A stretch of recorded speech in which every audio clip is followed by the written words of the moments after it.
Don't forget to subscribe. Afterwards, the wisest and most spiritual books from the greatest authors await you every day. And now buckle up, sit back and we'll begin.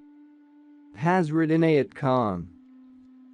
Mental Purification and Healing. The Power of Thought. There are some who through life's experience have learned that thought has power, and there are others who wonder sometimes whether this is really so.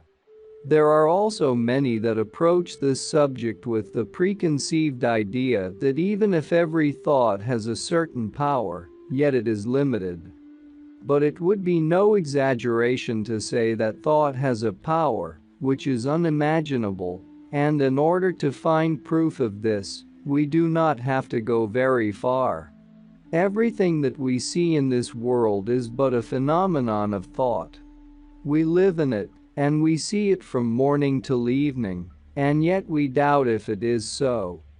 It shows that this, our beautiful world, itself gives us a pride and vanity, making us believe that we understand things better than we do. The less a person believes in the power of thought, the more positively he thinks he stands on the earth. Nevertheless, consciously or unconsciously he feels his limitation and searches for something that will strengthen his belief in thought. Thought can be divided into 5 different aspects: imagination, thought, dream, vision and materialization. Imagination is that action of mind, which is automatic. From morning till evening a person is either working, or if he is resting his mind is working just the same through imagination. Thought is thinking with willpower behind it.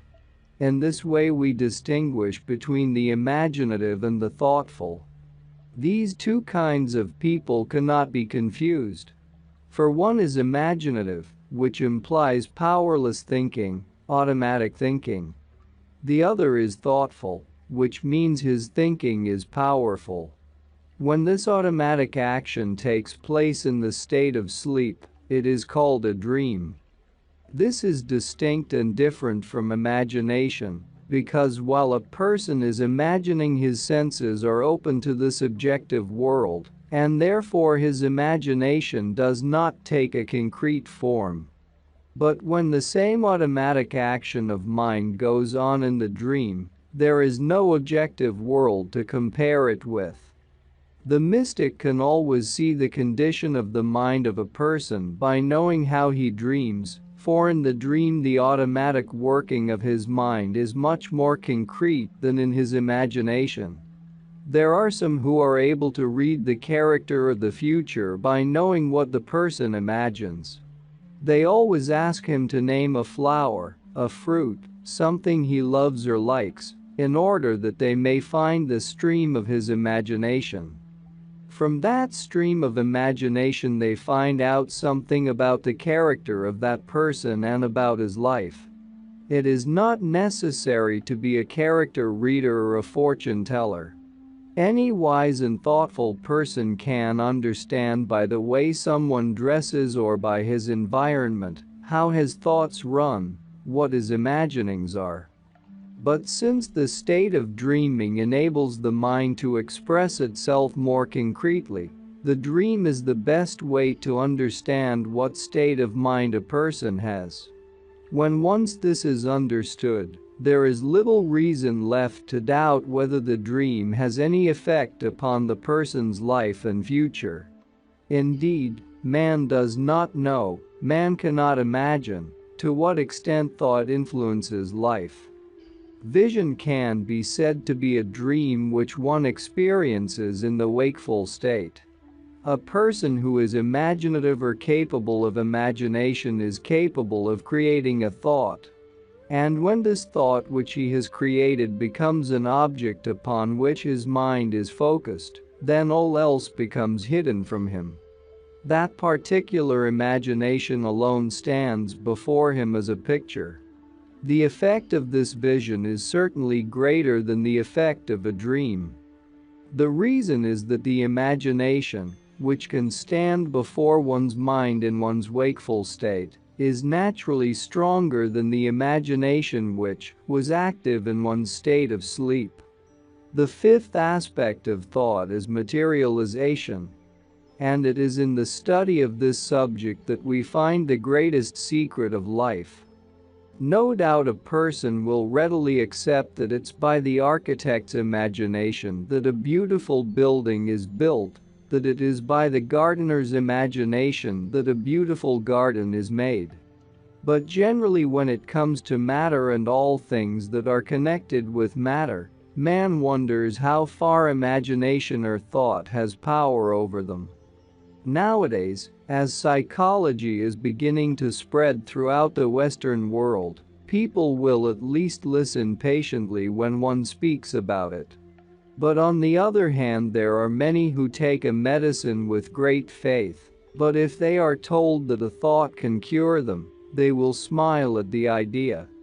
This shows that with all the progress that humanity seems to have made, it has gone back in one direction: the higher thought.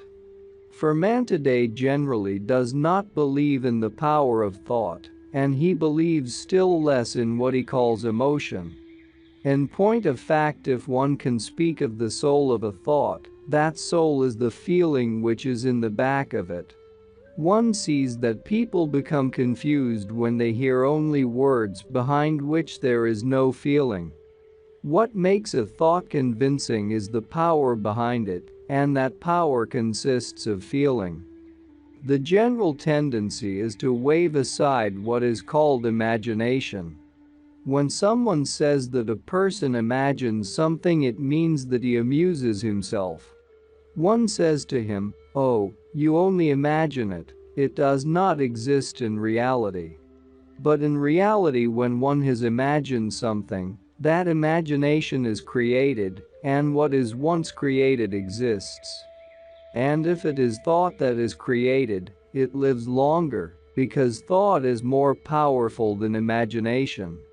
In this way, man today ignores that power which is the only power and the greatest power that exists, calling it sentimentality, which means nothing.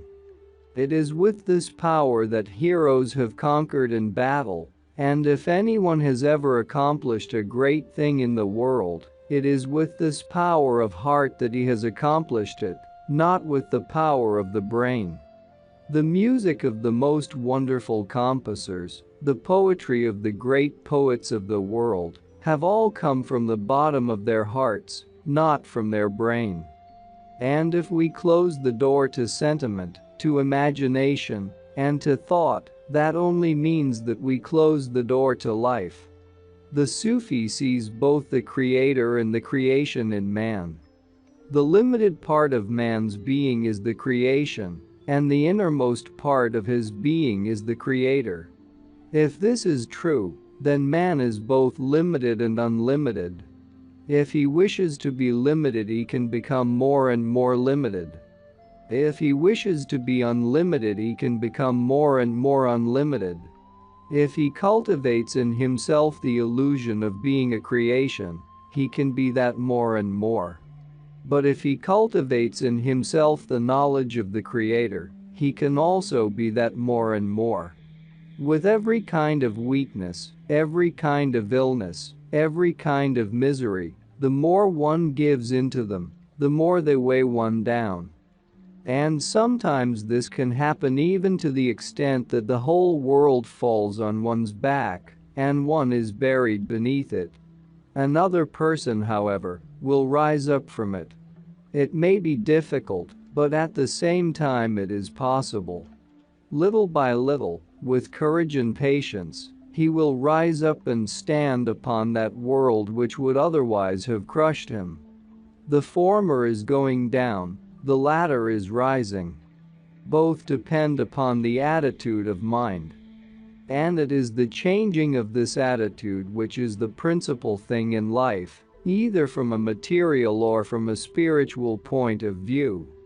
All that is taught in the Sufi esoteric studies and by the Sufi practices is taught in order to arrive little by little, gradually, at the fulfillment which is called mastery. Mastery comes from the evolution of the soul, and the sign of mastery is to conquer everything that revolts one. That is real tolerance. Souls, which have attained to that spiritual mastery, show it not only with people, but even with their food. There is nothing that the soul, which has gained mastery, would not touch, though it may not like it or approve of it. The entire system of the yogis, especially of the hatha yogis, is based upon making themselves acquainted with something their nature revolts against. No doubt by doing this they may go too far in torturing and tormenting themselves, and these extremes are not right, but all the same that is their principle. It is not the heat which kills a person, but the acceptance of the heat. It is the same with food and medicine, for behind everything there is thought. Even now there are yogis who could jump into the fire and not be burned. One will find that intolerant souls are the most unhappy in the world because everything hurts them. Why should they be so uncomfortable in the house and restless outside? Because of this tendency of disliking, of rejecting, of prejudice. It is this tendency which must be conquered. And when it is conquered, great mastery is achieved. I remember my teacher at school telling us that the leaves of the neem tree had great healing qualities. That did not interest me very much, but what did interest me, as he told us also, was that these leaves were so bitter that one could not drink a brew of them. And the first thing I did was to gather some of these leaves, and nobody understood why I did it. But I made a tea of them and drank it, and to my great satisfaction I did not even make a face. For 4 or 5 days I continued this, and then I forgot all about it. It is fighting against all that one cannot do that gives one mastery. But generally one does not do that. One fights against things that prevent one from getting what one wants. Man should fight only with himself, fight against a tendency of rejecting. This would lead him to mastery. As a general principle in life, there is no use in forcing anything, but if we want to train ourselves, that is another thing. It is a process, not a principle. One may say it is a great struggle. Yes, it is so, but there is struggle in both, in coming down and in going up. It is just as well to struggle and come up, instead of struggling and going down. Whenever a person goes down, it only means that he is feeble in his thought.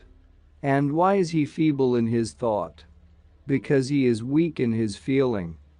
If feeling protects thought, and if thought stands firm, whatever be the difficulty in life, it will be surmounted. Concentration. To gain knowledge of concentration requires not only study, but balance also. Before touching this subject, I would first like to explain what motive we have behind concentration. There are 2 aspects of life: the audible life and the silent life. By audible life I mean all experiences, all sensations that we experience through our 5 senses. This is distinct from the life which I would call the silent life. And when one asks what benefit one derives from getting in touch with the silent life, the answer is that the benefit is as abstract as the silent life itself. The life of sensation is clear, its benefit is clear, and yet as limited, as is the life of sensation, so limited is its benefit. That is why in the end we find all our experiences of little value. Their importance lasts as long as we experience them. But after that the importance of the life of sensation is finished. The value of silent life is independent. We are inclined to attach a value to something which concerns our outer life. The silent life does not give us a special benefit, but a general benefit. In other words, If there is a minor wound on the body, an external application of a certain medicament can cure it. But there are other medicines which can cure the general condition, and this is more satisfactory than the external cure, though it is less spectacular. One cannot say exactly what profit is gained by concentration, but in reality every kind of profit is to be attained through concentration, in all directions. There are two kinds of concentration: automatic concentration and intentional concentration. Automatic concentration is found in many people who do not know that they concentrate, and yet they do. They concentrate automatically, some to their disadvantage, some to their advantage. Those who concentrate to their advantage are the ones whose mind is fixed on their business, on their art, on any occupation they have. They are the ones who, because of their concentration, can work more successfully. Be it a composer, a writer, or a musician, according to his power of concentration, so will be his success. I once had the pleasure of hearing Paderewski in his own house. He began to play gently on his piano. Every note took him into a deeper and deeper ocean of music. Any meditative person could see clearly that he was so concentrated in what he did that he knew not where he was. The works of great composers, which will always live, which win the hearts of men, whence do they come? From concentration. So it is with a poet, so it is with an artist. It is concentration which brings color and line, which makes the picture. Naturally, whether it is an artist or a writer, a musician or a poet, or somebody who is in business or industry, in the absence of concentration he can never succeed. Sometimes concentration works to a disadvantage.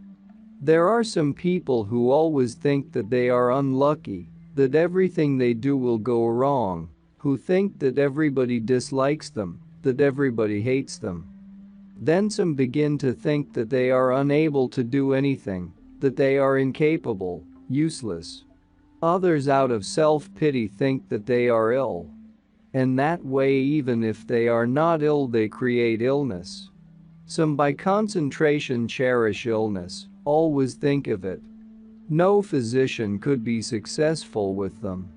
An old physician once said, "There are many diseases, but there are many more patients." Once a person has become a patient through concentration, he is difficult to cure. And there are many such cases of automatic concentration to the disadvantage of man. Thinkers, philosophers, and meditative people teach intentional concentration. The whole of mysticism, of esotericism, is based upon the idea of concentration. This mystical concentration can be divided into 4 different grades. The first is concentration, the next contemplation, the third meditation, the fourth realization. The definition of the first grade is the fixing of one's thought upon one object. One should not concentrate upon just any object that comes along, for what one concentrates upon has an effect upon one. When one concentrates on a dead object, it has the effect of deadening the soul. When one concentrates on a living object, it naturally has a living effect. The secret of the teachings of all prophets and mystics is to be found in this. This concentration is achieved in 3 different ways. The first way is by action.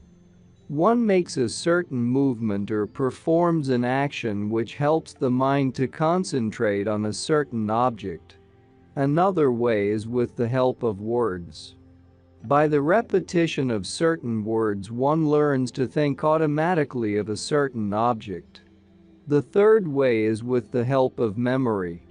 Memory is like a builder's yard. From this the builder takes anything he likes.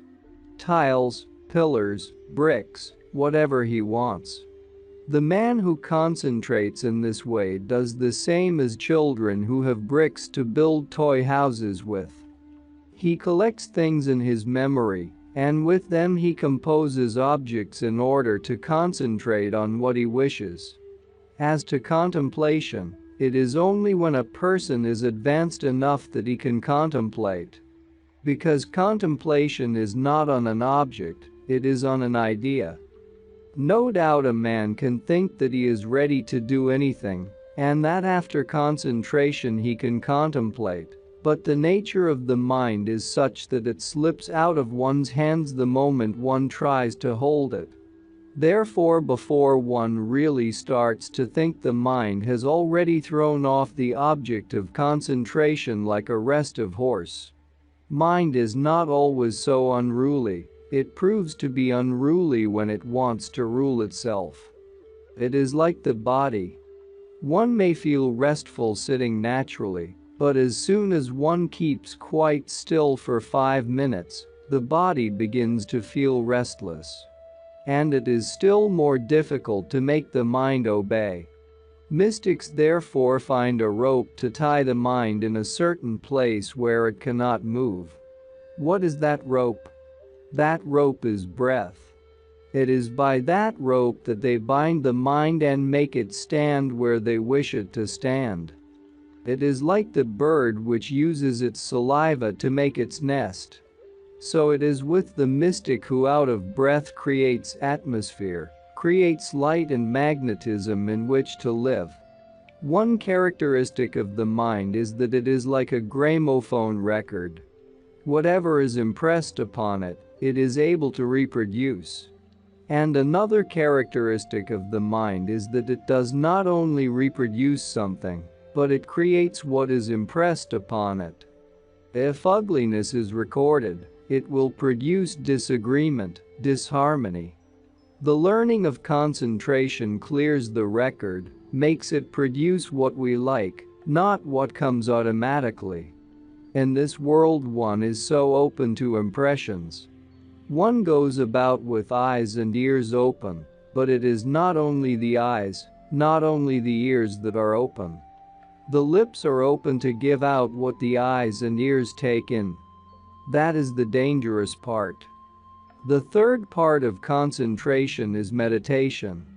In this grade one becomes communicative. One communicates with the silent life, and naturally a communication opens up with the outer life also. It is then that a man begins to realize that both the outer and the inner life, everything in fact, is communicative.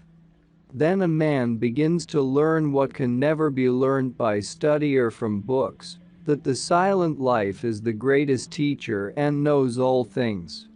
It does not only teach, but gives that peace, that joy, that power and harmony which make life beautiful.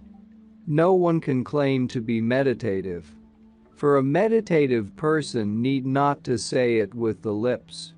His atmosphere says so, and it is the atmosphere alone that can say whether it is true or false. Once I asked my spiritual teacher what was the sign of knowing God. He said, "Not those who call out the name of God, but those whose silence says it." Many go about looking, searching for something worthwhile, something wonderful, but there is nothing more wonderful than the soul of man. Realization is the result of the three other grades. In the third kind of experience man pursued meditation, but in this, meditation pursues man. In other words, it is no longer the singer who sings the song, but the song sings the singer. This fourth grade is a kind of expansion of consciousness. It is the unfoldment of the soul. It is diving deep within oneself. It is communicating with each atom of life existing in the whole world. It is realizing the real I, in which is the fulfillment of life's purpose. The will. Words such as wish, desire, love, and their like mean more or less the same thing. But the word will has a greater importance than all those other words. And the reason is that will is life itself. The Bible calls God love. Love in what sense? Love in the sense of will. The Creator created the universe by what? By love? By will. Love came afterwards. Love is the will when it is recognized by its manifestation. Then it is called love. But in the beginning it is will. For instance, the Taj Mahal, the great building at Agra, is said to be the token of the love that the emperor had for his beloved. At the same time, when one looks at it objectively, one cannot call it an expression of love. One would sooner call it a phenomenon of will. For the beginning of the building at least, one may look at the spirit, the impulse which started it, as a phenomenon of the emperor's will. After it was finished, one can say it was the expression of his love.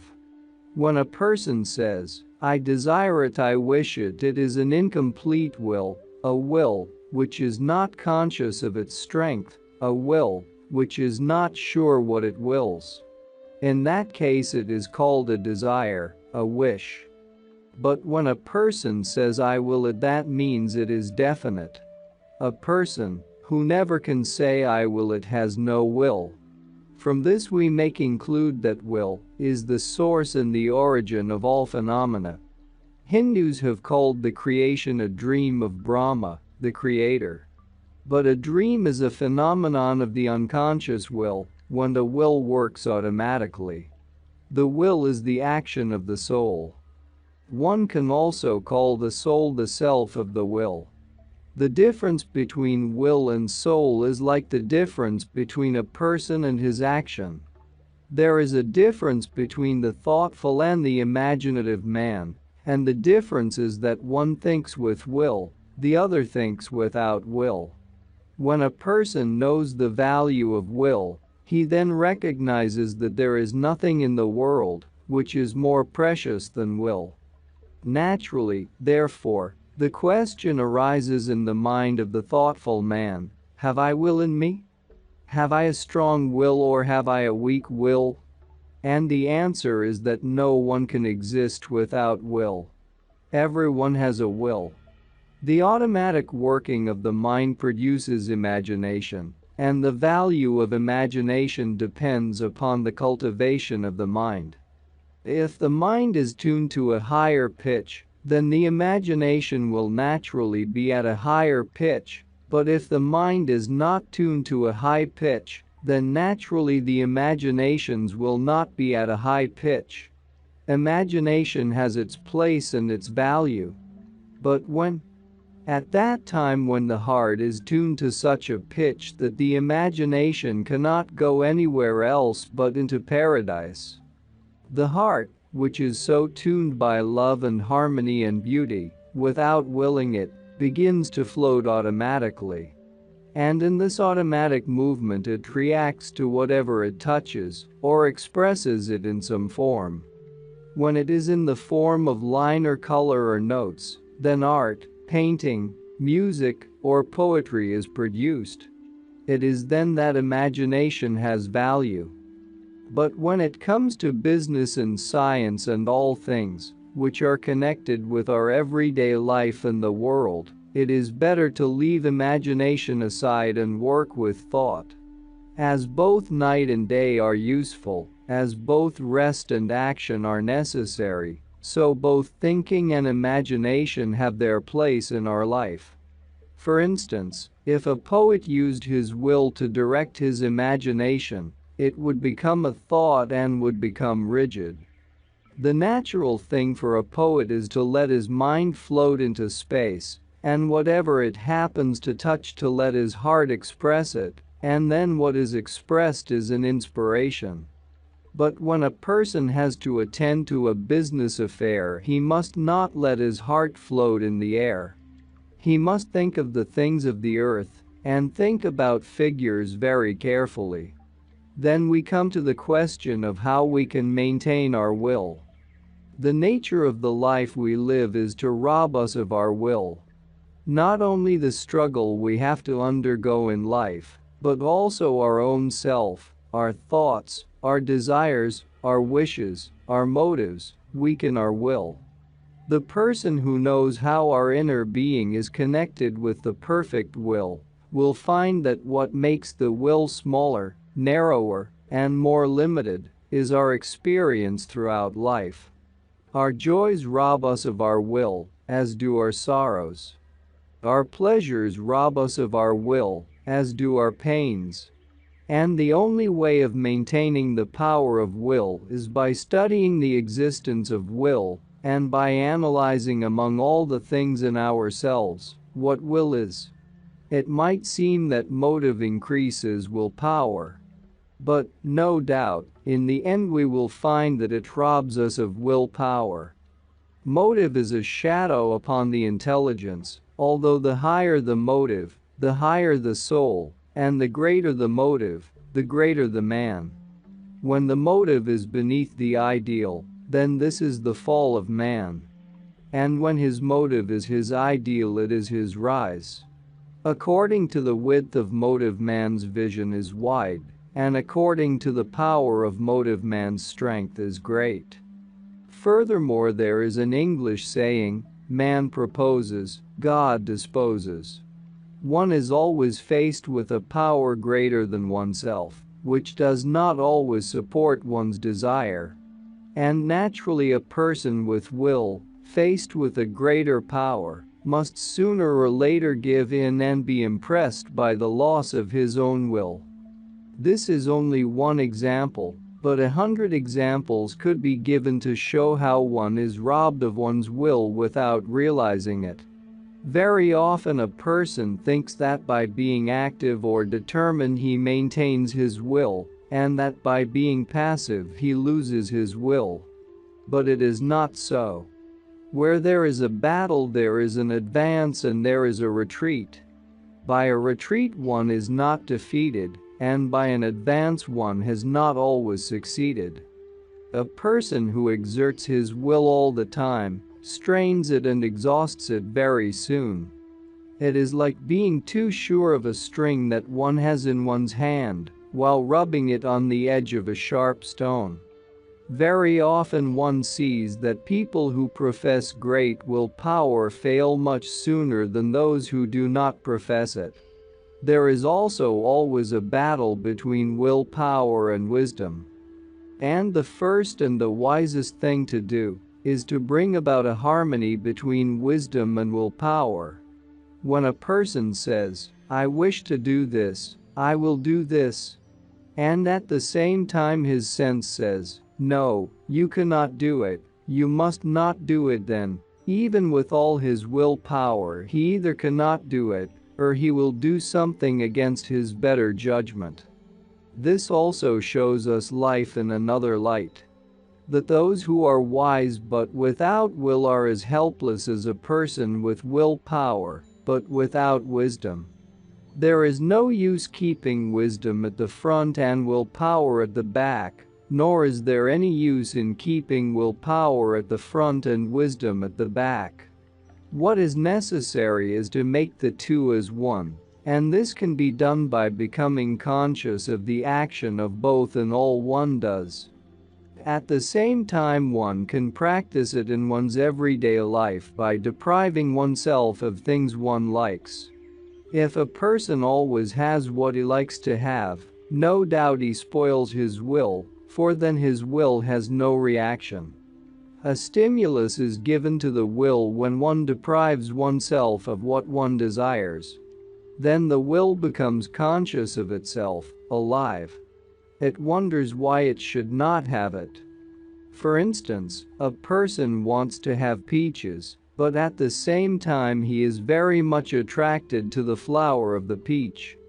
He thinks the flower is beautiful, and then the idea comes, why not let it remain on the plant? That will make him decide not to pick it. This gives him a stimulus, because first desire wanted to take hold of it, then sense wanted to work with it, and as light comes from friction, so also does will come from friction. The power of will is in controlling, in contrast with imagination, which works without control, for if one wants to control it, one spoils it.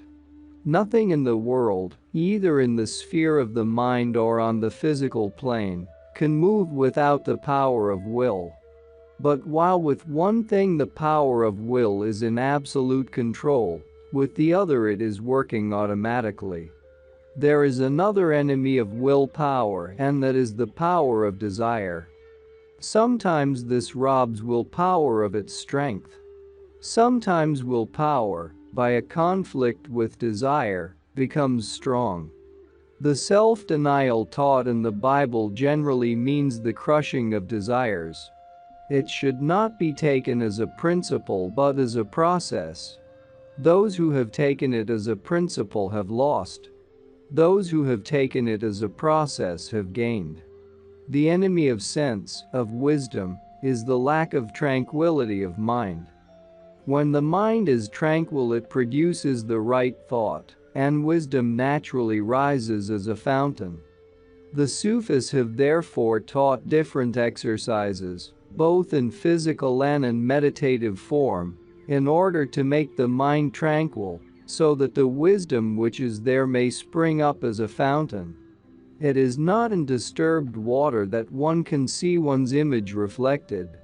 It is in the still water that one can see one's image clearly. Our heart is likened to water, and when it is still, wisdom springs up by itself. It is wisdom and will together that work towards a successful issue. Willpower is systematically developed by first disciplining the body. The body must sit in the prescribed posture. It must stand in the place it is asked to stand in. The body should not become restless, tired, by what is asked of it, but it should answer the demands of the person to whom it belongs. The moment the Sufi begins to discipline the body, he begins to see how undisciplined it always was. Then he finds out that this body which he has always called mine, myself, and for whose comfort he has done everything he could, that this infidel seems to be most disobedient, most faithless. After that comes the discipline of the mind. This is done by concentration. When the mind is thinking of something else and one wishes it to think on one specific thought, then the mind becomes very restless. It does not want to remain in one spot, for it has always been without discipline. As soon as one disciplines it, it becomes like a restive horse that one has to master. The difficulty starts when one tries to concentrate. It begins to jump, while at other times it only moves about. This happens because the mind is an entity. It feels as a wild horse would feel. Why should I be troubled by you? But the mind is meant to be an obedient servant, just as the body is meant to become an obedient tool to experience life with. If they are not in order, if they do not act as one wishes them to, then one cannot hope for real happiness, real comfort in life. The will can become so strong that it controls the body, making it perfectly healthy. But, one may ask, what about death, then? Death is not something foreign to willpower. Even death is caused by willpower. One thinks one does not invite one's death. Indeed, one does not, but the personal will becomes feeble, and the greater will impresses this feeble will, turning it into itself. For the smaller will belongs to the greater will. Sufis call the former Qadr and the latter Qaza. Qaza reflects upon Qadrat's command, and Qadr unconsciously accepts it. On the surface a man may still want to live, but in depth he has resigned himself to die. If a man did not resign himself to death, he would not die. In the depth of his being he becomes resigned to death before his life is taken away from him. Resignation of the human will to the divine will is the real crucifixion. After that crucifixion follows resurrection. One can come to this by seeking the pleasure of God. And it is not difficult once one has begun to seek the pleasure of God. It is only when one does not begin to try that one does not know what is the pleasure of God. But apart from this, there is another lesson, which the Sufis have taught. To seek the pleasure of one's fellow men. And this is the very thing that man usually refuses to do. He is quite willing to do the pleasure of God, but when one asks him to seek the pleasure of his fellow men, he refuses. In either case, however, one is seeking the pleasure of one and the same being. One begins with resignation, but once one has learned to be resigned in life, and when one is tuned to the divine will, one does not need to be resigned, for one's wish becomes the divine impulse. Mystic relaxation. Mystic relaxation is of the greatest importance, for the whole spiritual culture is based and built upon this one subject. Yet there is so little spoken and written about it. It has been experienced and studied by the seekers after truth of all ages, and it is by the full understanding of this subject that they attain to greater power and inspiration. Life is rhythm. This rhythm may be divided into 3 stages, and at every stage this rhythm changes the nature and character of life. One rhythm is mobile, another is active, and the third is chaotic. The mobile rhythm is creative, productive, constructive, and through that rhythm all power and inspiration are gained, and peace is experienced. The further stage of that rhythm, the active rhythm, is the source of success and accomplishment, of progress and advancement, the source of joy and fulfillment. And the third stage of this rhythm, the chaotic rhythm, is the source of failure, of death, of disease and destruction, the source of all pain and sorrow. The first kind of rhythm is slow, the second kind is faster, and the third is faster still. The direction of the first is direct, of the second even, and of the third zigzag. When one says that a person is wise and thoughtful, it means that he is in the first rhythm. When one says that a person is persevering and successful, he is in the second rhythm.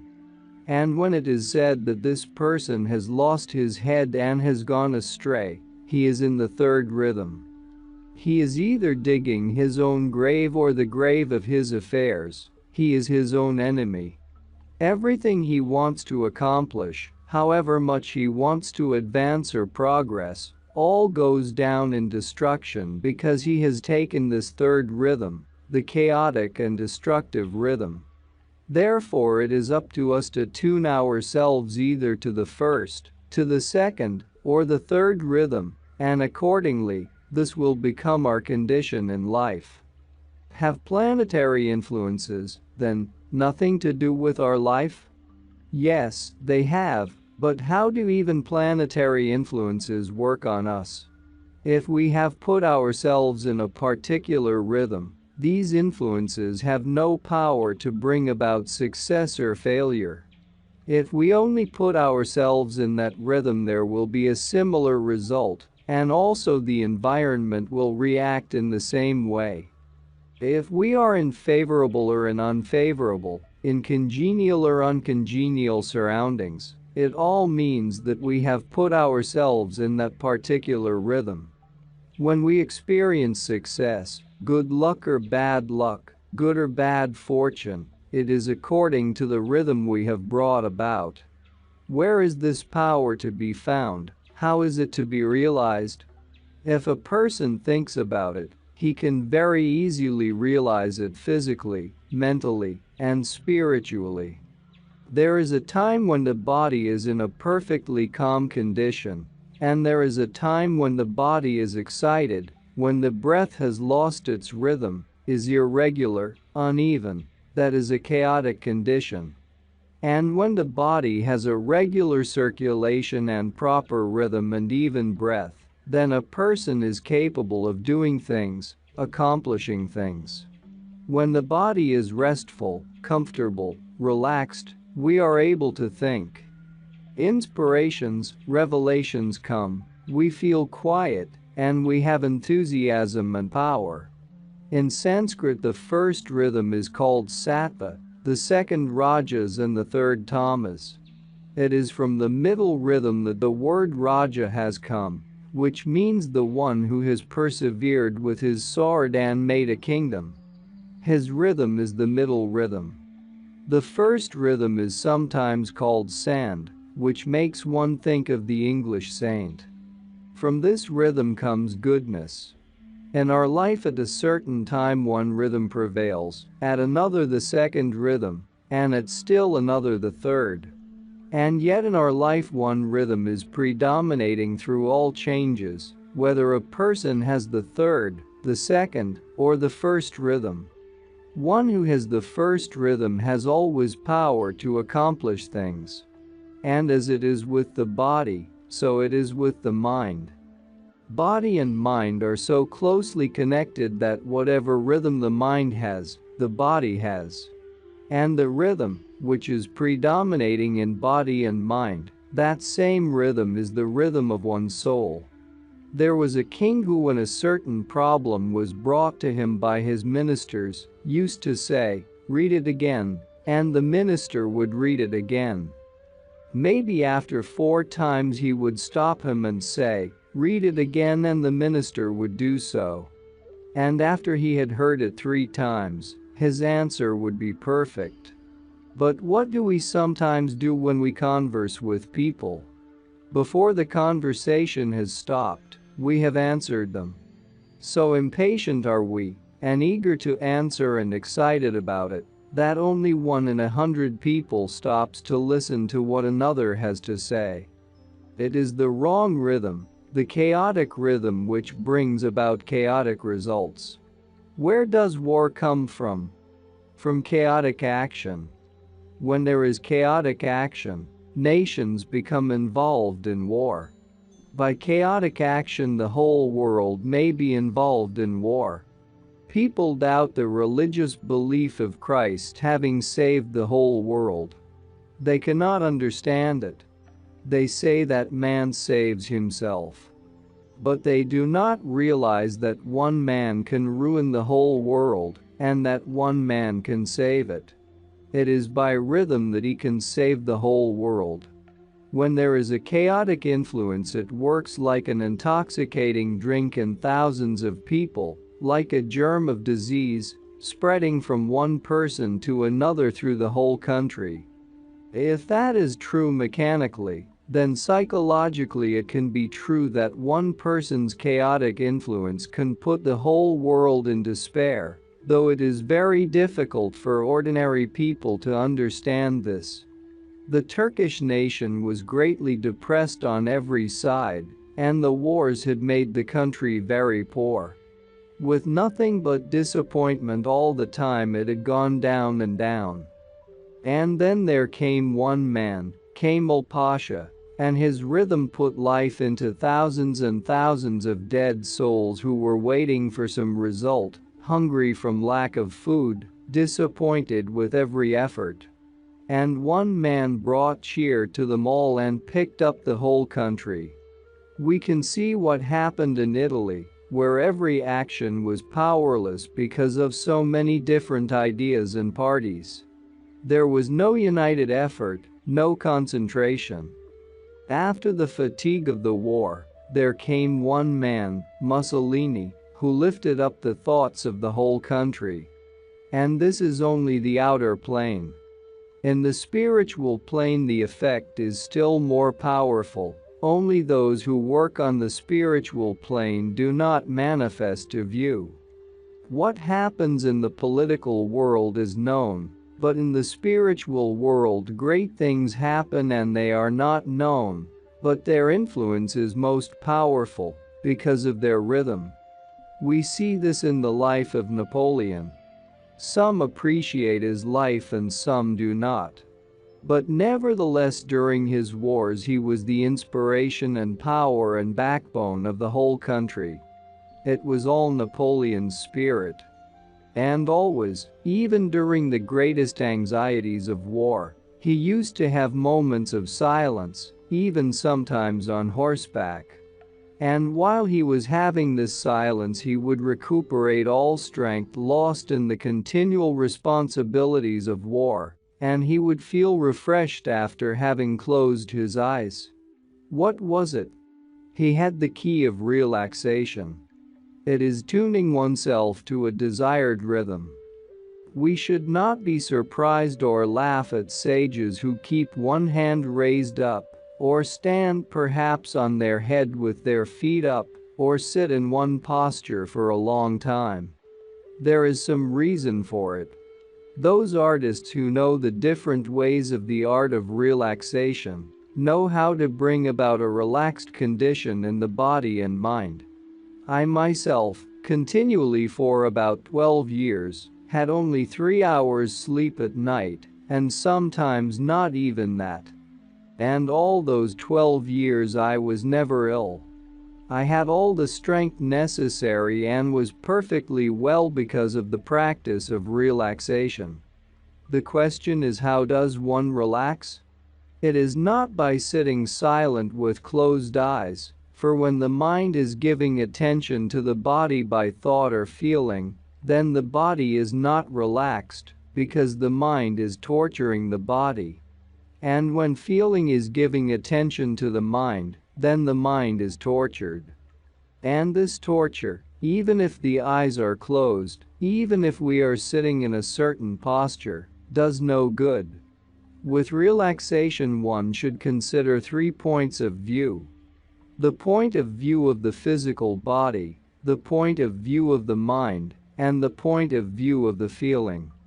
The point of view of the physical body is that one must accustom oneself to get power over, or to have influence on, one's circulation and pulsation. And one can do that with the power of thought, and with the power of will together with breath. By willpower one can bring about a certain condition in one's body, so that one's circulation takes a certain rhythm. It is decreased according to will. One can do the same in regulating one's pulsation by the power of will. No sooner has the will taken in hand the circulation and the pulsation of the body, than the will has in hand a meditation for hours. It is for this reason that sages can meditate for hours on end, because they have mastered their circulation. They can breathe at will, slower or quicker. And when there is no tension on one's nervous or on one's muscular system, then one gets a repose that 10 days' sleep cannot bring about. Therefore, to have relaxation does not mean to sit quiet. It is to be able to remove tension from one's system, from one's circulation, one's pulsation, and one's nervous and muscular systems. How does one relax the mind? The method for relaxation of the mind is first to make the mind tired. He who does not know the exercise for making the mind tired can never relax his mind. Concentration is the greatest action one can give to one's mind, because the mind is held in position on a certain thing. After that it will relax naturally, and when it relaxes it will gain all power. Relaxation of feeling is achieved by feeling deeply. The Sufis in the East in their meditation have music played that stirs up the emotions to such a degree that the poem they hear becomes a reality. Then comes the reaction, which is relaxation. All that was blocked up, every congestion is broken down. And inspiration, power, and a feeling of joy and exultation come to them. It is by these 3 kinds of relaxation that one becomes prepared for the highest relaxation, which is to relax the whole being. Body in repose, mind at rest, heart at peace. It is that experience which may be called nirvana, the ideal of thinkers and meditative souls. It is that which they want to reach, for in it there is everything. In that condition, each person becomes for the time as a drop that is assimilated or submerged in its origin. And being submerged for one moment means that all that belongs to the origin is attracted by this drop, because the origin is the essence of all. The drop has taken from its origin everything it has in life. It is newly charged and has become illuminated again. Mystic relaxation is really the same as meditation. Very often people are puzzled about the word meditation because it is used by so many people who sometimes have very different ideas about it. By calling it mystic relaxation, the meaning becomes simple and clear. From a physical point of view, there is the practice of contracting and stretching, which enables a man to bring out his inner vitality, whereas relaxation is a contrary action. Energy is either brought onto the outer plane or energy is put to rest in its natural, normal condition.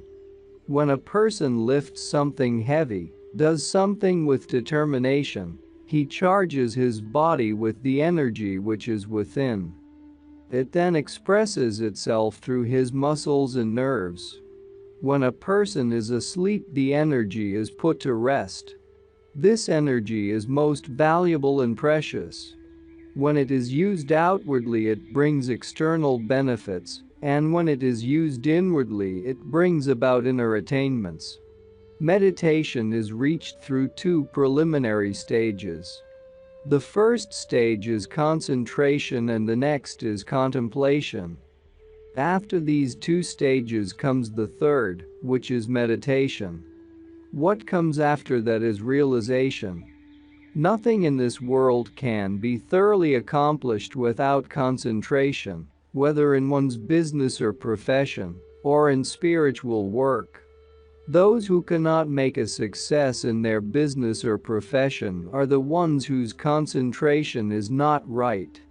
And many of those who have succeeded in life owe this to the fact that their concentration is good. They may not know it. There have been many great inventors in the West who have produced wonderful things, yet they themselves did not know that it was due to their concentration that they were able to do so. Some are born with this as a natural gift, and it is because of it that they have made a success of whatever they have undertaken. If one is an artist, with the help of concentration one can produce wonderful works. If one is a scientist, one can achieve great results in science. If one is a poet, poetry will be easy to write. If one is a mystic, mystical inspiration will flow. But without concentration, however qualified a person may be, he will not be able to make the best use of his qualifications. He can hardly be called qualified at all. It is by the power of concentration alone that he can express himself fully. Concentration is the beginning of meditation. Meditation is the end of concentration. Once concentration is fully acquired, it is easy for a person to meditate. From a metaphysical point of view, concentration can be regarded as having three aspects: reflecting, constructing, improvising. The first kind of concentration is to reflect any object that one has placed before oneself. This is the mirror quality of mind that enables one to concentrate in this way. When one is impressed by a certain thing one has seen outside oneself, one tries to concentrate upon it, to hold it in mind. In other words, one focuses one's mind on that object with which one is impressed, and one's mind does nothing but reflect it. The other kind of concentration is constructing or compassing. For instance, when an artist has been told to make a very fanciful picture, and he creates in his mind a creature with the face of a man, the horns of a buffalo and the wings of a bird. The material is there in his mind. He has only to put it together in order to produce a certain form. This is constructive concentration, visualizing, in other words, making the mind produce something under the direction of the will. All that man sees or thinks he sees in his own thought. Man can produce out of his thought an angel or a devil. He can produce God out of his thought. The building of the Tower of Babel is the making of the mind. Man's thought has a great power, and when he comes to the realization that everything comes from one source and that everything is developing towards one goal, he begins to see that the source and the goal are God. Then the world of variety is no longer variety to him but unity, it is one. The third aspect of concentration is improvising. If a poet is asked to write a poem on a rosebud, he begins to improvise. He brings into it a dewdrop, and he produces the picture of dawn. He takes a gentle stream of water and builds a beautiful background to it. This is the third kind of concentration. Very often people think concentration means closing the eyes and sitting still in church, and that only once a week. And when they do this, although they themselves are in the church, they do not know where their mind is. When a person allows himself to be disturbed, that shows that his concentration is not good. And if his concentration is not good, that shows that his willpower fails him. The best way, therefore, to protect oneself from disturbance is to develop the power of concentration, so that the willpower develops naturally, and one is able to withstand all the disturbances which arise when one has to live in the midst of the crowd. The best remedy for a wandering mind is natural concentration. That means not forcing the mind. One should at first let the mind work naturally, thinking of things it is inclined to think about. Why should the mind think of something towards which it has no inclination? It is unnatural. It is like eating something one does not like. It will not be assimilated nor give good results. One should think about anything one loves, then one can learn to concentrate. Sometimes one says that a person is out of his mind when he does not have it under his control. It means that his mind is working mechanically, the will has no control over it. For the will is the king and reason is the minister. When both work together, the mind is under control. When reason does not help, when the will has lost control, then the mind is not one's own anymore, and one may say a person is out of his mind. It happens that a person's mind is not strong enough to hold the object which he wants to accomplish, it gives way. And sometimes the body is not in a sufficiently fit condition to hold it. But that object, when unaccomplished, is unaccomplished only according to his mind. In accordance with the scheme of nature, it has died a natural, peaceful death. The Bible speaks of self-denial. People think it means not eating, not drinking, giving up all that is beautiful and good in life, going somewhere in solitude never to appear again. It is a wrong interpretation of a true teaching. Self-denial is self-effacement, it comes from self-forgetting. If one studies one's surroundings, one finds that those who are happy are so because they have less thought of self. If they are unhappy, it is because they think of themselves too much. A person is more bearable when he thinks less of himself. And a person is unbearable when he is always thinking of himself. There are many miseries in life, but the greatest misery is self-pity. That person is heavier than rock, heavy for himself and heavy for others. Others cannot bear him. He cannot carry himself. It is no easy thing to do, to forget oneself, but if one is able to, what a wonderful power one creates within oneself. It is a great mystery. It gives power over heaven and hell. Omar Khayyam says in his Rubaiyat, heaven is the vision of fulfilled desire. Hell is the shadow of a soul on fire. Where is that shadow? Where is that vision? Is it not within ourselves? It is we who hold it. Therefore heaven and hell are what we have made for ourselves. It cannot be changed by anything else but concentration.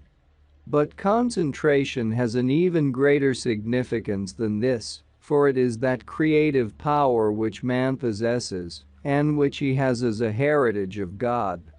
That creative power begins to work wonders. For instance, a person thinks, I should like fish for dinner, and when he comes home he finds that his housekeeper has cooked fish that evening. That is a phenomenon of concentration. He may not know it, but it worked in that way. The thought of the man struck the mind of the housekeeper, and the housekeeper served the dish to him. Imagine what a great power this is. One need not even think about one's desires. The very fact of having the desire is enough. Concentration works it out and materializes it. Such is the power of concentration. There are many stories told in the East about fakirs, dervishes, and sages, Mahatmas. Many people wonder if they are true, and if they are true, how they come about. They want a scientific explanation, and it may be that one day it will be discovered by science. Nevertheless, one finds as much falsehood as truth in this, for anything can be imitated. There is gold and there is imitation gold. There is silver and there is imitation silver. And so there is imitation of truth also. What appears to be most wonderful and surprising is not also wonderful. But at the same time there are things which are more wonderful than one can imagine, and they all belong to the power of mind. And where does this come from? From the source of all things, it is the power of God. Even in the attainment of union with God, it is concentration which helps. The appearance of stigmata on some saints is the result of concentration. If it were not so, then what would be the meaning and use of concentration? It seems out of the ordinary because only very few know what real concentration means. Someone who has mastered concentration has not very far to go. His next step will be the purpose for which he concentrated.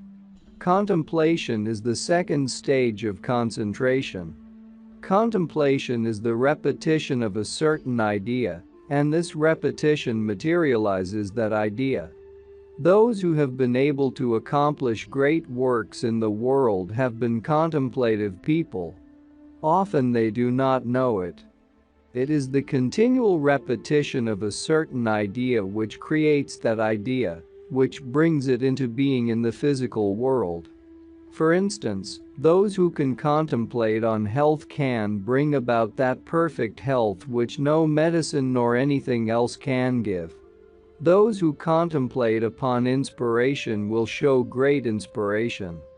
Those who contemplate upon strength and power develop strength and power.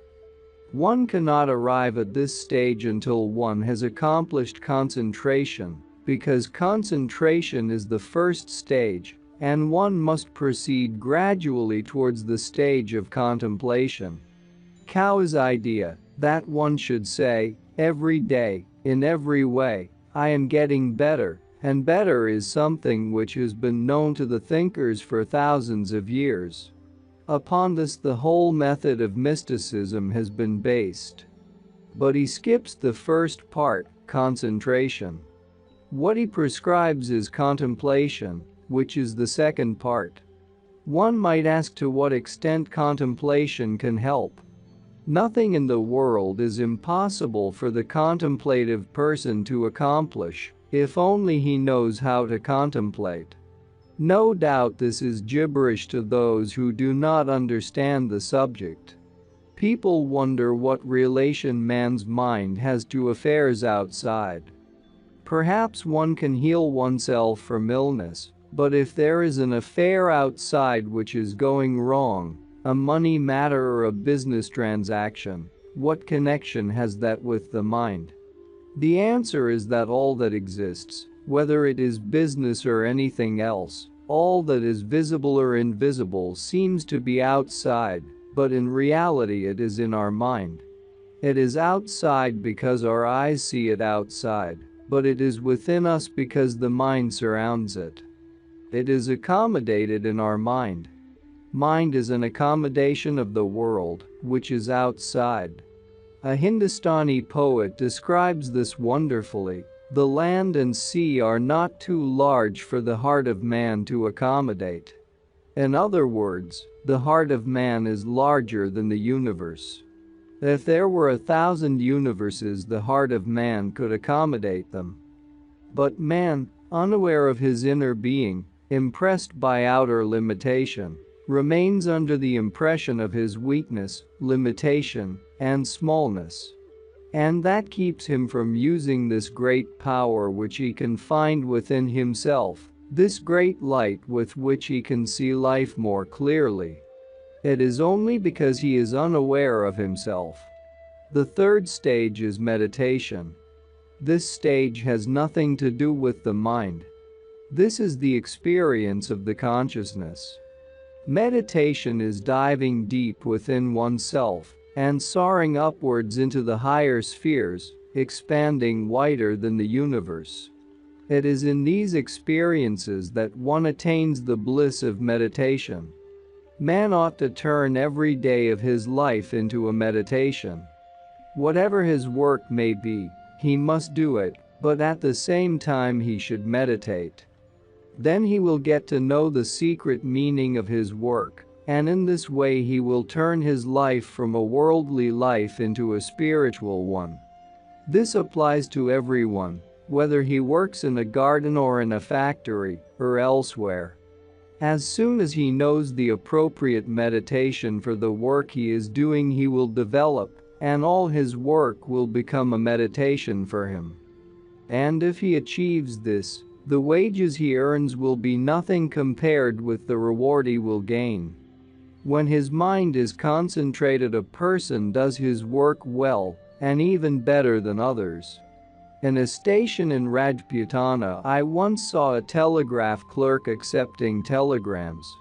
While he was doing his work, he was meditating at the same time. When it was my turn, I said to him, "I have come to give you this telegram, but I marvel at you. It is wonderful how you are keeping up your meditation during your work."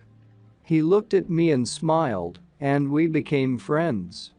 If it were not for the spirit, work would be a nuisance at a time when life's needs are so great, and when people have so little rest. Thus, the best thing for a man is to meditate in his everyday life. If it is done properly, he will reap the benefit of it not only from the earth, but also from heaven. Meditation means the soul's endeavor towards spiritual unfoldment, and this endeavor may be practiced in different ways in order to suit one's profession and work. People always ask what benefit they will get. And they are more concerned with benefit today than ever before. In no age have people been so anxious to make profits as today, and they will give their life for it. It does not mean that a man today is less inclined to make a sacrifice. He is as ready to make sacrifices as 1,000 years ago, or even more so, only he must be sure of what he can get by it. He is so concerned with gain that he always has gain in his view. Even when there is something that does not show immediate profit, and when he does not quite know what or how much profit there might be, he thinks, well, perhaps this is something I can get without sacrifice. It is strange. When people go to a voice producer in order to develop their voice, they work 6-9 years and listen to everything the voice producer says. They will do anything to develop their voice. But when they come to a spiritual man, they ask him whether he can tell them something about concentration at the tea table. Taking tea, they ask, "What about meditation?" And they want the answer in one sentence. But it is not gained in this way. This knowledge is attained in accordance with one's ideal about it. It is greater than religion, more sacred than anything in the world. The knowledge of self is like union with God. Self-realization is spiritual attainment. Can this be gained by a shallow conception of it? It is the deepest thing one can reach, the most valuable thing to attain to. It is for this reason that in the East a person does not look for it in a book, nor does a real teacher write a book on these things. He will write about philosophy. He prepares minds to appreciate his teaching, but he does not tell how to do it. To my great surprise, while traveling in the West, I saw people looking for books of this kind, wanting to buy books about yoga, yogis, and spiritual attainment. Many have lost their mind by reading such books. They cannot keep balance. Trying to do what is in the book is just like going into the drugstore to get some yoga pills in order to attain spirituality. There are also many who look into the mirror to become clairvoyant, who gaze into a crystal in order to see the depth of life. They make light of something that is the highest and best and most sacred. This path can only be pursued by those who are serious. The ones who go first to some society, then to an institute, then to an occultist group, do not know what they are doing and what they are looking for. High knowledge is not to be got by going to 20 places, and they will be disappointed in the end, because they went into it lightly. There is a story of a Brahmin to whom a Muslim said, "I am a worshipper of God who is formless, and here you are praying to this idol of God." The Brahmin said, "If I have faith in this idol, it will answer me. But if you have no faith, even your God in heaven will not hear you." If we do not attach ourselves seriously to things, then those things laugh at us. Even as regards the things of the world, if we take them seriously, we will achieve serious results. There cannot be anything more serious than spiritual attainment. If a person takes that lightly, he does not know what he is doing. It is better not to go into these things at all, rather than go and come back empty-handed. To come back disappointed from the spiritual path before reaching the final goal is the worst possible thing. To go bankrupt does not matter. One can pick up again what one has lost in the world. But the man who has embarked on the spiritual path and has turned back is to be pitied. It is the greatest loss and can never be repaired. Magnetism. There is no great difference between magnetism and an electrical current. Scientists have never been able to give an answer to the question of what electricity really is. But one can say that to a certain extent electricity is magnetism and magnetism is electricity. Power of attraction is magnetism. Power that gives force and energy is electricity. It is essentially the same power. But interesting as the subject of magnetism is from a scientific point of view, as interesting, or even more so, is it from a mystical point of view. A magnet and something which is attracted to the magnet have a relationship. The magnet represents the essence, part of which is held by the object which is attracted. Very often one does not find a trace of that essence in the object that the magnet attracts, but at the same time the essence is there, and that is the logical reason why it is attracted. The ancients used to recognize that the relationship between two persons of the same blood was influenced by that magnetism, And a deep study of this fact will certainly prove that there is an unknown attraction between two people who are blood relations. An incident that occurred lately is an example of this. A man from Stockholm was visiting London, where he thought he had no relations or, if any, they dated from perhaps a century ago. In the street one day someone called him by name. When he turned around, the man who had called him excused himself, saying, "I am sorry, I have made a mistake." But he asked, "How did you know my name?" "The name you said is mine." And when they spoke together they found that they were cousins, although very distant ones. The more attention we give to this subject, the more proof we can find of one element being drawn to its similar element. Sati says, element attracts element, as a dove is attracted to a dove, and an eagle is attracted to an eagle. But do we not find the same thing in life every day? A gambler, when he goes to another country, one does not know how, attracts another gambler very soon. And it is not only that when two persons of a similar element meet they are attracted to one another, but even conditions, life itself, brings about their meeting. Life itself draws them together. And therefore it is natural that a person who is very sad attracts a miserable one to join him. The one with joy, with happiness, naturally attracts happiness. And in this way magnetism is working through the whole of creation.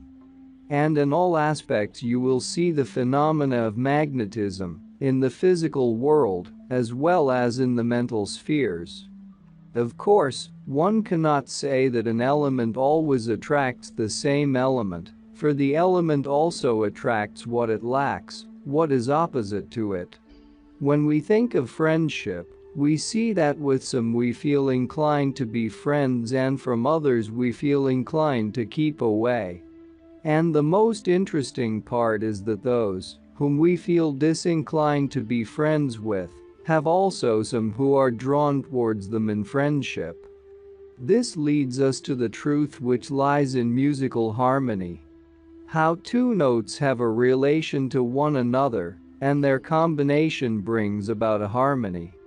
Now coming to the question of the practical use of magnetism, whether you are in business or in industry, whether you are in domestic or in political work, in whatever situation, you will always find that magnetism is the secret of your progress in life.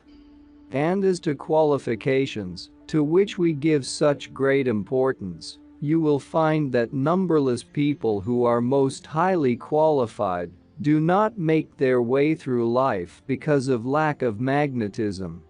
Very often there may be a highly qualified man, but before he speaks of his qualification, the person to whom he has gone has had enough of him. Personality takes such an important place in life that even the absence of qualifications is tolerated when the personality has magnetism. In these times, when materialism is so much on the increase that personality is given much less importance in society, and when heroism has no place in life, magnetism works automatically and proves to be the most essential thing even now, and it will always prove so. But people generally do not go deeply into the subject of magnetism and only recognize personal magnetism by the attraction that they feel. When we consider personal magnetism, we may divide it into 4 different classes. One kind, the ordinary kind of magnetism, is concerned with the physical plane. And this magnetism has to do with nourishment, with hygiene, with regular living, with right breathing and the regulation of activity and repose. This magnetism also depends on the age, like the ascending and descending notes in an octave. It may be likened to the season of spring, which comes and goes. And at the same time, this magnetism is dependent upon everything belonging to the physical world, since it is a physical magnetism. Then there is the magnetism which may be called mental. A person with a sparkling intelligence naturally becomes the center of his society. The person who has wit and a keen perception, who can express himself well, who understands quickly, that is the person who always attracts others around him and is liked by everyone. The person who has knowledge of human nature, who knows about things and conditions, naturally draws people towards him. If there is any qualification, it is this. And without this qualification, no other qualification can be of very great use. But a man is born with this sparkling kind of intelligence. It is he who becomes a genius, it is he who accomplishes things, and it is he who helps others to accomplish something, for on his mind others depend. It is this person who can guide himself and direct others.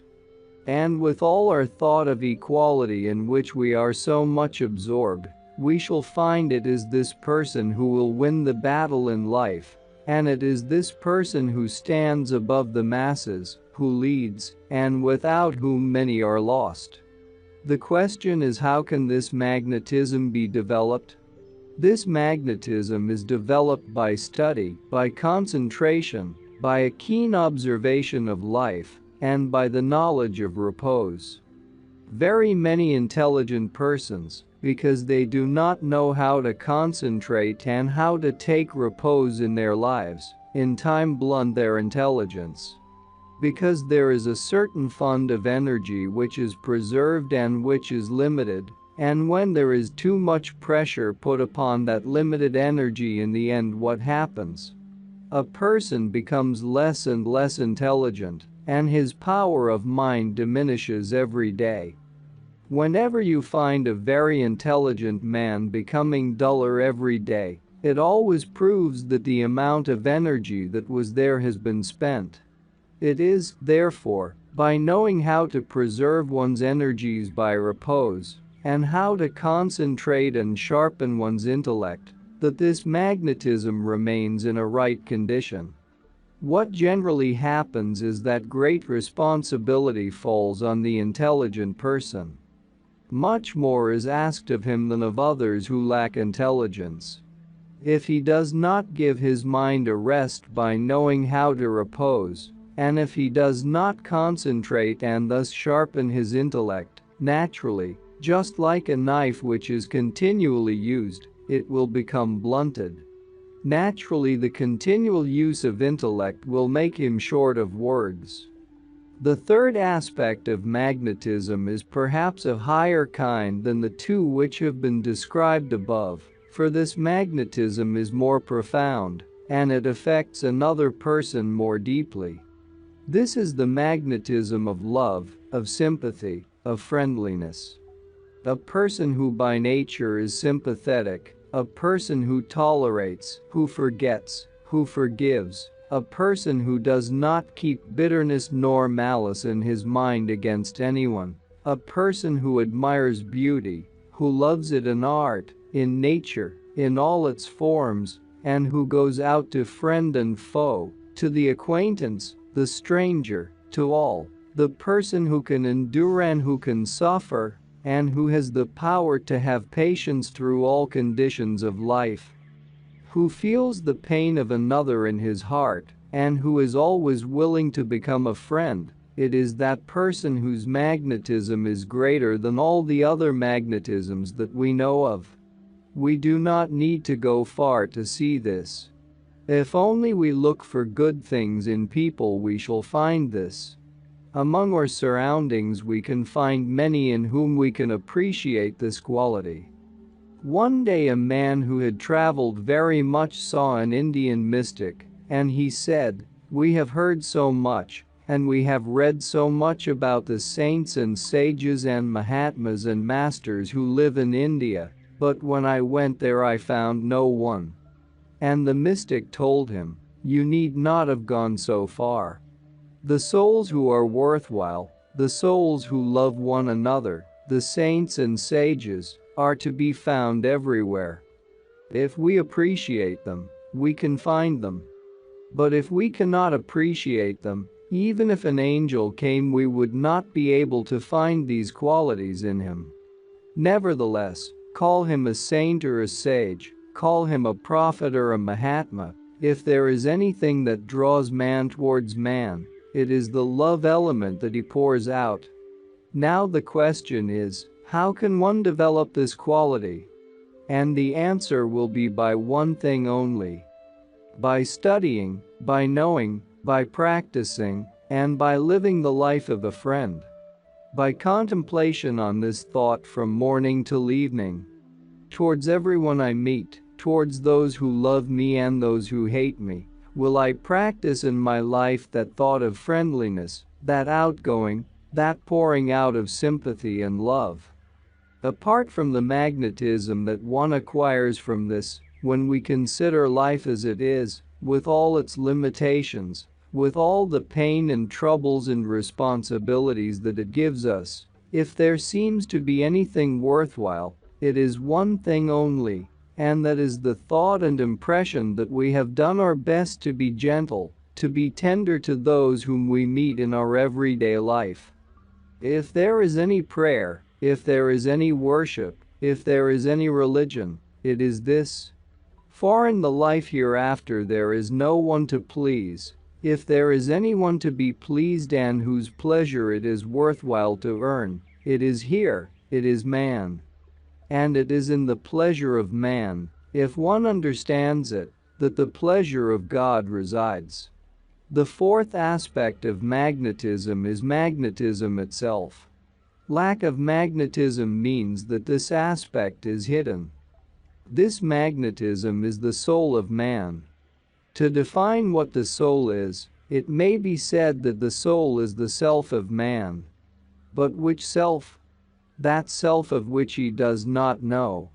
There is a humorous Indian story about some peasants who were traveling, but it was the first time in their life that they had done so. Therefore, being worried about each other, they decided the next morning to count if all the peasants were still there.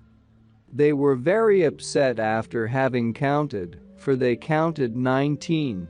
And it was understood that 20 peasants had left home. And so each peasant counted and each said, "There are 19. And they could not find who was missing, for everyone was there. In the end they found that all those who had counted had forgotten to count themselves. That is the condition of the soul. It sees all selves, but it does not see itself. And the day when the soul realizes itself, that day a new life begins, a new birth. It is the self-realized soul, which grows, which expands. So long as the soul has not realized itself, it does not develop, it does not grow. Therefore it is at the moment when the soul begins to realize itself that a man really begins to live in the world. But it must be understood that the magnetism of the self-realized soul is greater than any magnetism one could ever imagine. It is power. It is wisdom. It is peace. It is intelligence. It is all. It is this magnetism that heals bodies and heals minds. It raises those who had fallen into difficulties, in pain and sorrows. It brings others out of their confusion, their darkness. It is by this magnetism that the illuminated souls spread out their love, thereby attracting all beings. It is of this magnetism that Christ said to the fisherman, "Follow me, and I will make you fishers of men." It is with this magnetism that the great ones, such as Buddha, Moses, Christ, Muhammad, came and attracted humanity. And humanity during the ages has not forgotten. It is their magnetism, which, after their having left this earth, has held millions and millions of people in one bond of brotherhood, sympathy, and friendship. The immense power that the soul magnetism gives shows that it is divine magnetism. It is a proof of something behind the scene world. The power within us. One reads in the books from the East about the different miracles performed by great souls, and one wonders if there is some truth in them. One hears that there are people who know what is going on far away. That there are people who can send their thought from a very great distance. That there are people who can create things, produce things in a moment without having any materials. That there are people who can make things disappear. One even reads and hears that there are some who can command the rain to fall, and who can make the multitude move according to their command, their will, and who can inspire the multitude in a flash. That there are those who can prevent plagues and who can perform wonders in war. No doubt there are many jugglers among them, but whenever there is truth, there is falsehood on the other side to laugh at it. Nevertheless, the truth remains just the same. There are stories of the wonder workings and phenomena which occur in the East. Many of those stories no doubt are of the jugglers who by sleight of hand or by some hypnotic influence can perform wonders. But there are others who are genuine. Wonders are performed during their lives, and people see them performed. But the genuine ones never say that they can perform wonders. Neither do they seek such powers. These powers come naturally. Man generally is not conscious of the power he has. When a man becomes conscious of that power, he is able to do things which people cannot ordinarily accomplish. There are two powers. One is called in Sufi terms Qazat and the other Qadr. One is individual power and the other is God power. The individual power can work and can accomplish things, as long as it is working in consonance with God's power. But the moment the individual power works contrary to God's power, the man begins to realize that his strength is diminishing, that he cannot accomplish anything. Therefore, the first thing that masters seek is the pleasure of God, to be in consonance with the will of God. And just as a person who has practiced a gambling game or any kind of sport has learned the way in which to practice it, so the man who has it continually in mind to do everything in consonance with God's power is helped by the will of God. Very often people have misunderstood the will of God. They think that what they consider good is the will of God, and what they consider not good is not the will of God. But their idea of good and wrong has nothing to do with the power of God, because God's outlook is different from man's outlook. Man only sees so far and no further, whereas God sees all things. But one wonders, if we all belong to the body of God, if we are all as atoms of His being, why do we not understand? Why do we not readily know what is in consonance with the will of God, and what not? And the answer is that each atom of our body is conscious of itself. If there is a pain in the finger, the ear does not feel it. If there is a pain in the toe, the nose does not feel it, only the toe feels it. But in both cases the man feels it because the man possesses the whole body. Man lives in a narrow world he has made for himself. According to it he sees right and wrong, and his interests in life depend upon it. Therefore he is not always able to work in consonance with the will of God, unless he makes it a habit to work in consonance with God's will. What is man? Is man only his body? No, man is his mind, man is the soul. And therefore the power of man is greater than the power of the sun, for the sun we see is only a body, but man is body, mind, and soul. Once man has become conscious of his body, mind and soul, his power becomes greater than the power of the sun. Because the sun is the material manifestation of the light, but man has all light within him. The body of man is radiance, a radiance which is so great that all the invisible beings which live in space are hidden by the glow of the human form. Nothing exists which is not visible, only one thing which is more visible hides the other which is not so visible. It is the glow and radiance of the human body which is so great that it hides the beings in space. In reality, they are all visible. But the radiance of man's form stands out and hides all that is less visible compared with it. When we look at life from this point of view, there is nothing that is invisible.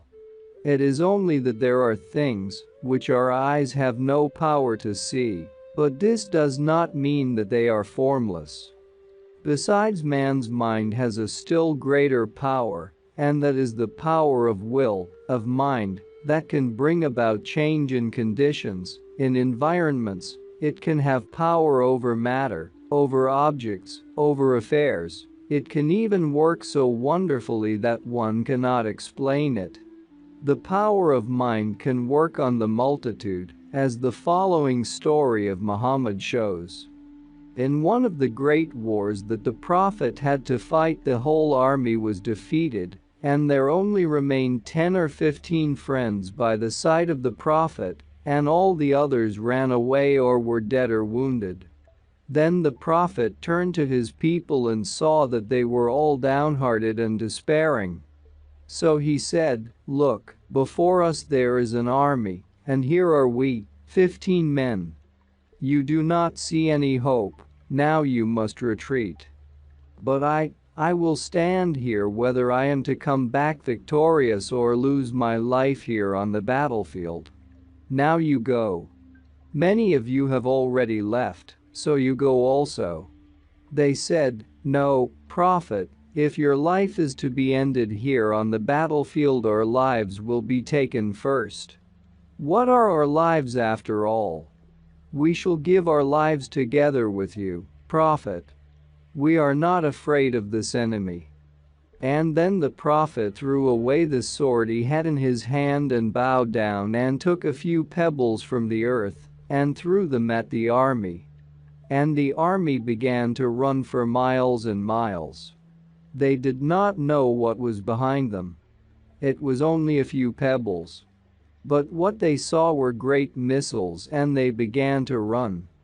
That is called power. That is man's power. It is not only that man has power over objects, but also man has power over beings. It is only a little touch of power that the master of the circus uses to make the elephants work, and tigers and lions dance before him. When his power is greater, he has only to look at them to make them work as he wishes them to. When it is told in the story of Daniel that he went into the lion's den and made them all lie tamed at his feet, that is again the spiritual power. It shows what power man has, at the same time, not knowing of it, not being conscious of it, not trying to develop it. He debars himself from that great privilege and bliss that God has given, and with his limited powers, he works in the world for money. In the end, no money remains with him, nor has he ever known power. Power depends greatly upon the consciousness and the attitude of mind. A guilty conscience can turn lions into rabbits. They lose their power once they feel guilty, and so it is with man. When a man is impressed by what others think, if that impression is of disappointment or distress or shame, his power is diminished. But when he is inspired by a thought, a feeling, an action he performs, then he is powerful. It is the power of truth that makes one stronger. Apart from those who know truth, even those who do not know truth, if they think rightly, will have some power, the power of sincerity. Very few realize what power sincerity carries. A false man, however physically strong he is or however great is his willpower, is kept down by his falsehood. It never allows him to rise. It eats into him because it is rust. Those who have done great things in life, in whatever walk of life it be, have done them by the power of truth, the power of sincerity, of earnestness, of conviction. When that is lacking, power is lacking. What takes away man's power is doubt. As soon as a person thinks, is it so or not? Will it be or not be? Is it right or not right? Then he is powerless. And this is so contagious that every mind catches it. You can go to a doubting person when you have great enthusiasm and hope, and he may so impress you with darkness that you end in the same boat. Doubt takes away courage and hope and optimism. There are 3 grades of evolved human beings. In Sanskrit they are called Atma, Mahatma and Paramatma. In other words, a holy person, a divine soul and an almighty soul. In the case of the first, an illuminated soul can show 5 different powers. These powers are magnetic powers. The first aspect is the revivifying of the physical body. The next is brightening the intelligence. The third is deepening the love element in the heart. The fourth is etherealizing and deepening insight, and the fifth aspect is uniting with God. With the fifth aspect, the illuminated soul shows the greatest power. The power can also be divided into 2 parts. One is the power of insight, the other is the power of will. The power of insight does not construct, does not make anything. It only sees. It is a passive power. The one who has the power of insight can see into human nature. He has an insight into the heart of another person, into the soul of another person, into his life, his affairs, into his past, present, and future. What inspires him in this way? What is it that he sees? He seems to understand the language of nature, the language of life. He seems to read the form, the feature, the movement, the atmosphere, the thought and feeling. This is because everything has certain vibrations and a certain tendency. Therefore, to have insight is to know the language of life. And such a one can see to such an extent that the other does not know so much about himself as the one who sees. For everyone is blinded by his own affairs. When he is told he may know it, but if you do not tell him he does not know. It seems as if the knowledge of his own being is buried within himself. Where does this science come from? Also from the knowledge of insight, at least at the beginning. Other things improve upon it, but this science which begins with intuition is insight. The great inventors of the world have insight into things. They may not believe this, but all the same they have it. They penetrate through the object and its purpose, and they utilize it towards its purpose. In that way they make use of insight for scientific inventions. If they knew, they could make use of the same insight 1,000 times better.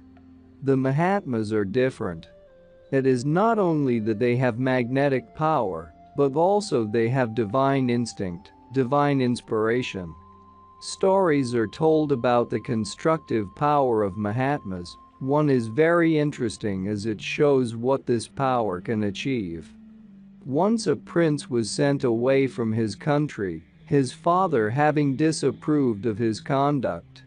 And he went and lived in the forest for a long time under the training of a guru, a teacher, and developed spiritually. And when the time came that he should be given initiation into the higher power, the guru asked, "My Chela, have you any relatives?" He said, "Yes, my father and mother." The teacher said, "You must go to them and ask them first if you may take the initiation, because once you take it, You will have to live the life of solitude." The teacher thought it was better that he should first go to his people and see all the possibilities of worldly life. Then, if he did not want such a life, he could come back. And the cello was so developed at that time that he had no desire to go to his parents in that kingdom and see them again. But since the guru told him to do it, he went. When he reached his kingdom, he went to the garden where he had lived before and which had been neglected for many years. There was nothing left in the garden. He went there and sat down and was very sorry to see his garden so neglected. He took the water in his pitcher and sprinkled it on both sides, and the garden began to flourish. And so it was made known to the whole kingdom that a sage had arrived. The place where he stayed for a few days had begun to flourish. The story goes on to relate that the king heard that his son was there, that he came and wanted him to take over the kingdom, to work for the country. But he refused and went away. This story gives an example of the constructive power of the sage. It shows how constructive the soul of the Mahatma is. It is not true that Mahatmas can only be found in the caves of the Himalayas, and that one cannot see them in the midst of the world. They can be found anywhere. They can be found in a palace, in the midst of riches, of comfort, and in remote places. They can be in any situation, in any position. But what comes out of the Mahatmas is a continual spreading influence of construction. They are a protection against illnesses and plagues, wars and disasters. Their constructive power is working and helping people to flourish. Today man is ready to believe that a prime minister or a great statesman can be such a help that he can raise up the country, put the finances of the country in good order, or guard the country against other nations. But a hidden soul which is not known can have a greater influence still on the whole country. It has been known and seen by millions of people in the East at different times when divine souls lived, that their influence spread through the whole country and uplifted it. The third aspect of sages is Paramatma, the Almighty One. He is still greater. He is no longer a person. He is God conscious. We all are that of which we are conscious. A man in prison is conscious of the prison.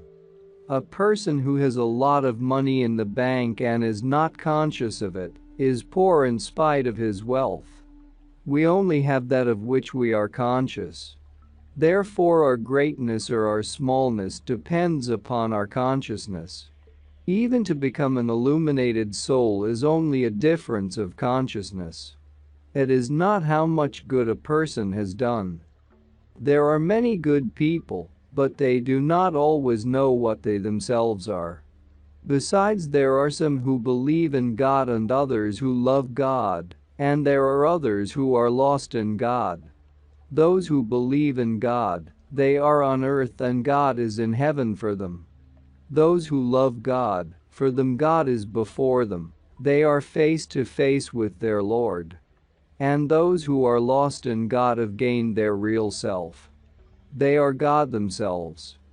I know of a God-conscious soul who was once walking in the city of Baroda, where the rule was that no one should go about after 10 o'clock at night.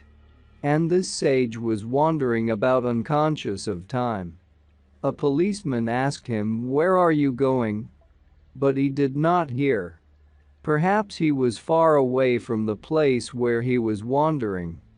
But when he heard the policeman say, "Are you a thief?" he smiled and said, "Yes."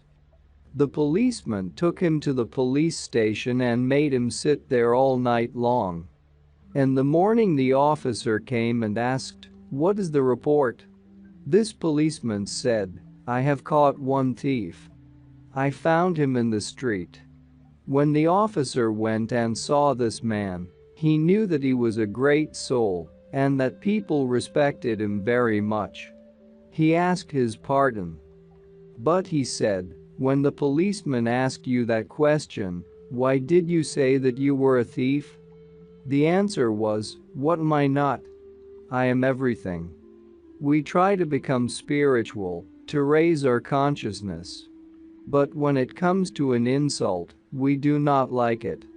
As long as everybody flatters us, we are glad to attribute those things to ourselves. But as soon as it comes to an insult, we do not like it, then we say, it is not me. The Paramatma, the high soul, is united with God. He is God conscious, all conscious. Everyone is his own self. Whether he is a good person or a wicked person, whether he is right or wrong, he is his own self. He looks at that person as his own self. Even if he were given the name of a thief, he could say, yes, all names are my names. In conclusion, spirituality is not a certain knowledge, spirituality is the expansion of consciousness. The wider the consciousness expands, the greater is one's spiritual vision.